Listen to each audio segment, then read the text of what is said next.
In this final section, we're asking you to use the video differently. You'll see 4 snapshots of what happened when the group were asked to run through a problem with a time limit of 45 minutes. We'll ask you to reflect on the facilitation issues raised and prompt you with some questions. You can pause the video and write down your thoughts.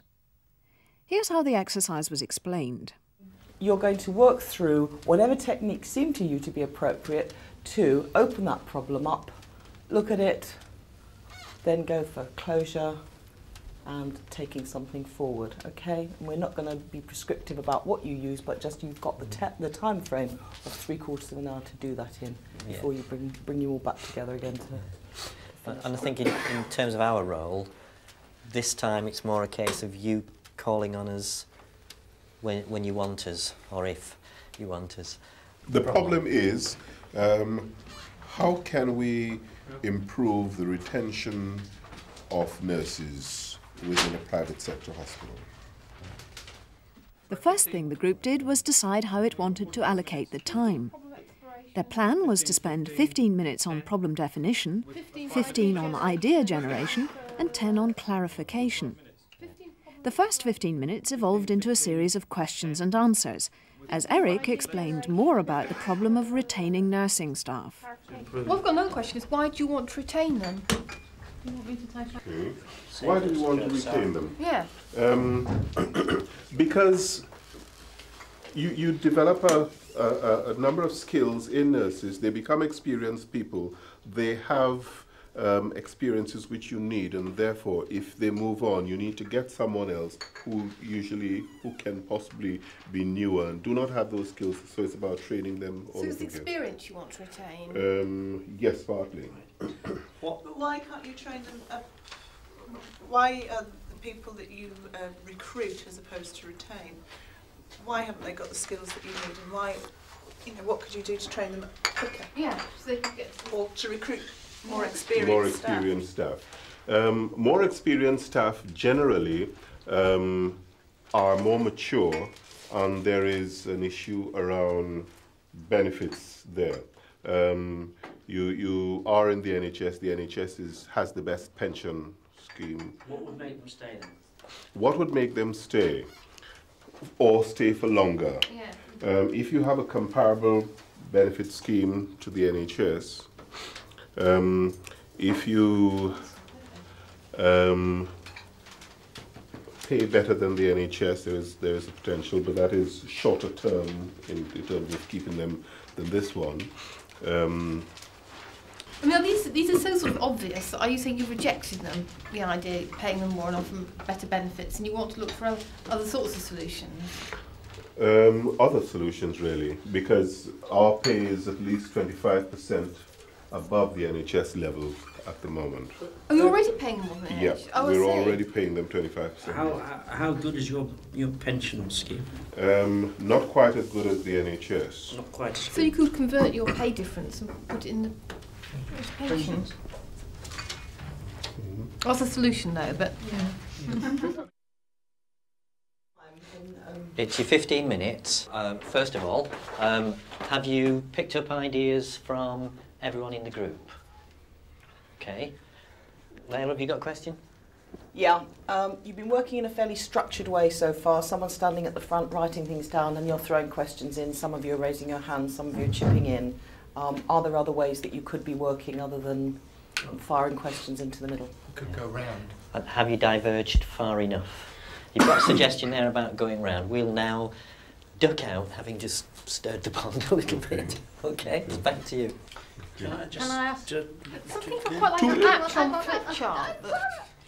Can I just, rather than doing a post-it brainstorm, we actually do a round robin? Yeah. We'll start with Paul, and we'll do a round on brainstorming. How do we retain skills, ideas? Prepare a manpower personnel strategy that will involve empowerment, job rotation. Do a sort of skills analysis or a skills audit to find out what skills you need to retain.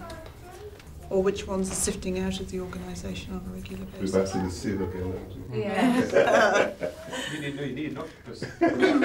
Wait. I'd like to look at a motivational or a bonus scheme for golden handcuffs. Golden handcuffs. I'll have to pass at the moment. I would say, and here's one for you off the wall, don't worry about it, but proactively replace. Aggressively replace. When you know you're going to lose somebody, make sure they have to give you a long time's notice, and then go into the marketplace and find the people you want to replace them with the skills. If you did that, I'm sorry. No. I'm going to have family flexible, family friendly employment. Paul? Look at the ability within your manpower for stretch. I mean, if you're private sector, then you're obviously in competition with other similar institutions, and therefore, presumably, you're innovative, looking to get customers in. So one would assume there's a bit of stretch. Have you stretched yourself too far? Do you need to just pull back a bit? I don't understand that. Maybe they're too ambitious. Maybe they're taking on too many tasks and they don't have the manpower to do it. So maybe they have to rationalise the services that they're providing. I can go with that. Say no. Yeah. How about oh, it was there already and it's gone again. Do you want to come back to it? Yeah, come back to it. Yeah, more efficient and effective training. That was it. It's related to that.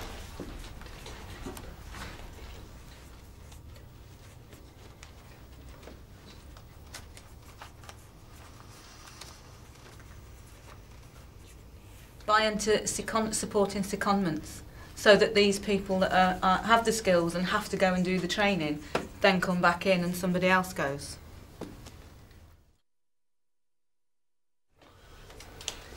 Right, we've got 20 minutes. Okay. We now need to look at these and see. Evaluate To evaluate them. Classify.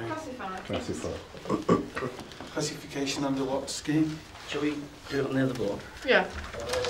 Or you could circle or use different coloured pens to indicate the categories. What categories do we want?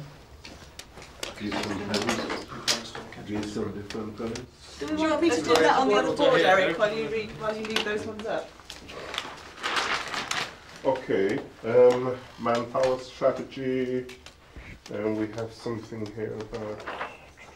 I mean, if you've got sort of terms and conditions of employment as the sort of category. Yeah, that's a good one. Yeah. T's and C's. T's and C's.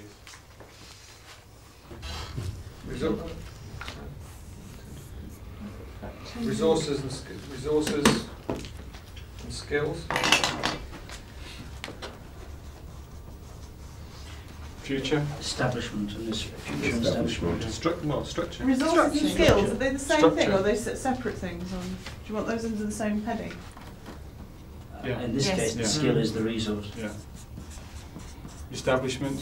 What do you mean? Well, let's go structure, because that was Structure, okay. Structure. probably a bit more encompassing. A motivation. On what? Contingency. Contingency planning. Contingency plan. What if? Yeah. Okay, let's start at the back then. Fit job to nurses. Where does that fit in? Is that structure or is that skills? Skills. Resources and skills. Resources and Yeah. skills. What's that? Fit job to nurse. And structure as well. Yeah, so it does link to structure, doesn't Does. If you get a new idea, is it allowable to add it in? Yes. Yeah. Yes. I thought, it doesn't necessarily fit with retained skills, but it's remove the need for nurses, Fine. which is maybe an intermediary point, and you need to think about it. Does it come under structure or A contingency long planning? term. Eric, from that list there, Mhm. what could you take back as a useful idea and use in your organisation, realistically? We can look at. Eric began drafting an action plan, and but that's then the looking at 45 minutes job allocated were up. and the, Finally, the group had a chance to discuss how they felt the time-limited session had gone.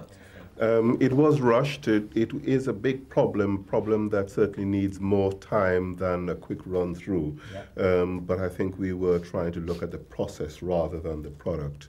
I think it became very, very surface orientated, very objective orientated, very and people went straight to solutions rather than exploring alternatives. Okay, thank you. I think it shows how much you need a person facilitating a session. This just fell to bits because we were all trying to work on the problem and we were all trying to work on what we were going to do next and where it was all going, and it was too much. So nothing really got done properly, it just ended up a muddle. Well, I've got a different point of view, and my point of view is that we could have done it in the time if we'd have prepared better for it and perhaps planned a little bit how we were going to run the session, and then maybe we wouldn't have rushed to Converge. It seemed to me that we were always trying to judge the ideas before we'd actually opened them up properly. But if we'd put in the structure first, we might have actually provided ourselves with the means to do that. Right, okay. Okay. I find it interesting to see there's an assumption, because you've got a shorter time, I think this happens a lot in real life, that you have to go for closure and quick fixes and instant solutions because they make people feel better that you've got results up. And there was sort of an assumption that you couldn't do any of the wacky, fun, process-oriented techniques. I think you saw that because you had little time. I don't necessarily agree that it has to be. I think, coming to your point, that it has to be that a short amount of time means you have to work in a conventional way. But I know that's the temptation. Can we bring it to a close now, folks, because of the time?